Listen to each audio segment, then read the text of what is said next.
연애하다 보면 반드시 마주치는 상황이 있다. 상대방이 갑자기 마음의 문을 닫아버리는 거. 어제까지만 해도 잘 지내다가 갑자기 차갑게 변한다.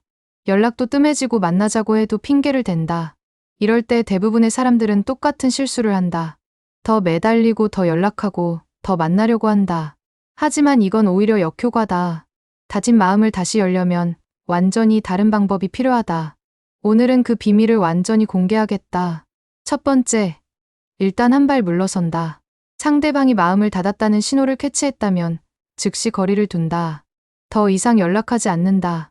만나자고 조르지도 않는다. 이유를 캐묻지도 않는다. 왜 이러는 거야? 내가 뭘 잘못했어? 이런 질문들은 절대 금물이다. 오히려 상대방을 더 멀어지게 만든다. 지금 상대방에게 필요한 건 공간이다. 숨 쉴 여유가 필요하다. 그 여유를 주지 않으면 영원히 문을 열지 않는다. 두 번째, 자신을 돌아본다. 왜 상대방이 마음을 닫았을까? 반드시 이유가 있다. 대부분은 내가 뭔가 잘못했기 때문이다. 너무 집착했나? 너무 간섭했나? 상대방의 기분을 상하게 했나? 말을 함부로 했나? 약속을 지키지 않았나? 진짜 이유를 찾아야 한다. 변명하거나 합리화하지 말고 솔직하게 인정한다. 이 과정이 가장 중요하다. 셋 번째, 변화하는 모습을 보여준다. 문제점을 찾았다면 즉시 고치기 시작한다. 말로만 하는 게 아니라 실제로 바뀐다. 집착했다면 독립적인 모습을 보인다. 간섭했다면 상대방의 자유를 인정한다. 화를 자주 냈다면 감정 조절을 연습한다. 거짓말을 했다면 진실만 말한다. 하지만 이 변화를 상대방에게 어필하려고 하면 안 된다. 진짜로 변해야 한다. 자신을 위해서 변해야 한다. 네 번째, 간접적으로 현재 상황을 알린다. 완전히 연락을 끊는 건 아니다. 가끔씩 일상적인 소식을 전한다. 하지만 직접적으로 연락하지 않는다. 공통 친구를 통해서 전해 듣게 한다. 소셜미디어를 통해 알게 한다. 요즘 이런 걸 하고 있더라. 많이 변한 것 같더라. 이런 식으로 간접적으로 전달된다. 상대방이 호기심을 가지게 만든다. 다섯 번째, 새로운 매력을 만든다. 예전과 똑같은 사람이면 안 된다. 새로운 취미를 시작한다. 새로운 기술을 배운다. 새로운 사람들을 만난다. 새로운 경험을 한다. 운동을 시작해서 몸을 만든다. 책을 읽어서 지식을 늘린다. 여행을 가서 견문을 넓힌다. 이런 변화들이 새로운 매력이 된다. 상대방이 저 사람 많이 달라졌네 하고 생각하게 만든다. 여섯 번째, 절대 다른 사람으로 질투를 유발하려고 하지 않는다. 이건 정말 위험한 방법이다. 질투를 유발하려고 다른 사람과 만나는 척한다. 소셜미디어에 다른 이성과 사진을 올린다. 이런 행동들은 오히려 역효과를 낸다. 상대방이 완전히 마음의 문을 잠가버린다. 역시 그 정도 사람이었구나 하고 실망한다. 진정성을 의심받게 된다. 절대로 하면 안 되는 방법이다. 일곱 번째, 우연한 만남을 연출한다. 어느 정도 시간이 지나면 자연스럽게 마주칠 기회를 만든다. 상대방이 자주 가는 장소에 나타난다. 하지만 티를 내면 안 된다. 진짜 우연인 것처럼 행동한다. 만났을 때도 자연스럽게 인사만 한다. 오래 붙잡고 있으려고 하지 않는다. 안녕 잘 지내. 이 정도만 하고 지나간다. 상대방이 많이 달라진 것 같은데 하고 생각하게 만든다. 여덟 번째, 진심 어린 사과를 한다. 적절한 타이밍이 오면 진짜 사과를 한다. 변명하지 않는다. 핑계 대지 않는다. 내가 잘못했다. 솔직하게 인정한다. 그때 내 기분을 상하게 해서 정말 미안해. 내가 너무 이기적이었어. 구체적으로 무엇을 잘못했는지 말한다. 그리고 앞으로는 그러지 않겠다고 약속한다. 하지만 용서해달라고 조르지는 않는다. 아홉 번째, 상대방의 감정을 인정해준다.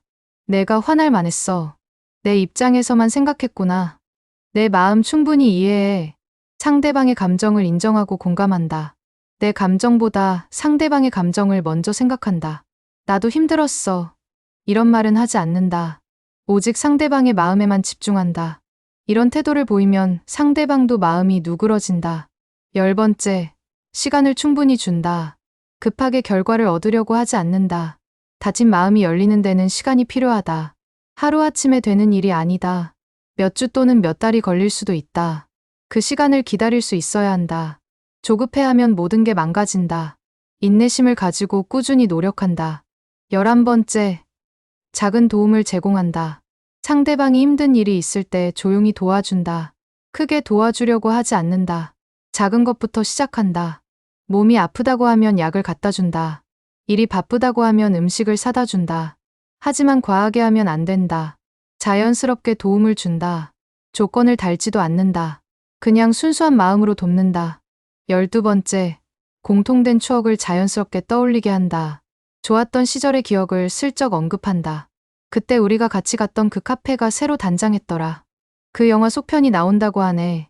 직접적으로 추억을 이야기하는 게 아니라 간접적으로 떠올리게 한다. 상대방이 좋았던 기억을 자연스럽게 생각하게 만든다. 하지만 너무 자주 하면 역효과다. 가끔씩만 자연스럽게 언급한다. 13번째, 상대방의 관심사에 진심으로 참여한다. 상대방이 좋아하는 것들을 공부한다. 새로운 취미를 시작했다면 관심을 가진다. 새로운 일을 시작했다면 응원한다. 하지만 억지로 하는 티를 내면 안 된다. 진짜 관심을 가져야 한다. 상대방이 좋아하는 것을 이해하려고 노력한다. 14번째, 완전히 다른 모습을 보여준다. 예전의 문제점들을 모두 고친 모습을 보인다. 집착했다면 독립적으로 산다. 의존적이었다면 자립적으로 변한다. 소극적이었다면 적극적으로 행동한다. 부정적이었다면 긍정적으로 생각한다. 이런 변화는 하루아침에 이루어지지 않는다. 꾸준히 노력해야 한다. 상대방이 완전히 다른 사람이 됐네 하고 생각하게 만든다. 15번째, 새로운 관계를 제안한다. 예전 관계로 돌아가려고 하지 않는다. 우리 다시 시작해볼까? 이런 말은 하지 않는다. 대신 새로운 관계를 제안한다. 이제 우리 새롭게 알아가 볼까? 처음 만나는 것처럼 다시 시작하자. 과거에 얽매이지 않는다. 새로운 시작이라는 느낌을 준다. 16번째, 상대방의 속도에 맞춘다. 상대방이 마음을 여는 속도가 있다. 그 속도를 존중한다. 빨리 가려고 재촉하지 않는다. 느리더라도 기다린다. 상대방이 한 발 다가오면 나도 한 발 다가간다. 상대방이 멈추면 나도 멈춘다. 이런 배려가 신뢰를 쌓는다. 17번째, 진심을 행동으로 보여준다. 말보다는 행동이 중요하다. 변했다, 미안하다, 말로만 하는 게 아니라 실제로 보여준다. 약속을 확실히 지킨다. 말과 행동이 일치한다. 작은 것부터 신뢰를 쌓아간다. 이런 일관된 모습이 상대방의 마음을 움직인다. 18번째, 상대방의 결정을 존중한다. 혹시 상대방이 정말로 끝내고 싶다고 한다면 받아들인다. 억지로 붙잡으려고 하지 않는다. 내 결정을 존중할게. 내가 행복했으면 좋겠어. 이런 성숙한 모습을 보인다. 오히려 이런 태도가 상대방의 마음을 바꿀 수도 있다. 이 사람 정말 달라졌네 하고 생각하게 만든다. 19번째, 자신의 행복부터 챙긴다. 상대방에게만 매달리지 않는다. 내 인생도 소중하다. 내 행복도 중요하다. 혼자서도 충분히 행복하다는 모습을 보인다. 취미생활도 하고 친구들도 만난다. 새로운 도전도 한다. 이런 모습이 오히려 매력적이다. 상대방이 저 사람 없어도 잘 사는구나 하고 생각하게 만든다. 20번째, 결과에 집착하지 않는다. 마음을 열어도 좋고 열지 않아도 좋다. 결과를 강요하지 않는다. 최선을 다했으면 그것으로 충분하다. 상대방의 선택을 기다린다. 이런 여유로운 모습이 진짜 매력이다. 절박함은 상대방을 부담스럽게 만든다. 여유로움은 상대방을 편안하게 만든다. 하지만 가장 중요한 건 진정성이다. 기술이나 방법론보다 중요한 건 진심이다. 정말로 반성하고 있는가? 정말로 변하려고 노력하고 있는가? 정말로 상대방을 생각하고 있는가? 이런 진심이 없으면 아무리 좋은 방법도 소용없다. 상대방은 다 안다. 진짜인지 가짜인지 금방 느낀다. 진심으로 잘못을 뉘우치고 진심으로 변하려고 노력할 때만 다친 마음이 열린다. 그리고 한 가지 더. 모든 마음을 다시 열 수 있는 건 아니다. 때로는 정말로 끝인 경우도 있다. 그것도 받아들여야 한다. 하지만 최선을 다했다면 후회는 없을 것이다. 오늘부터 이 방법들을 실천해보자. 다친 마음을 열기 위해서가 아니라 더 나은 사람이 되기 위해서 말이다. 그럴 때 비로소 진짜 변화가 일어난다.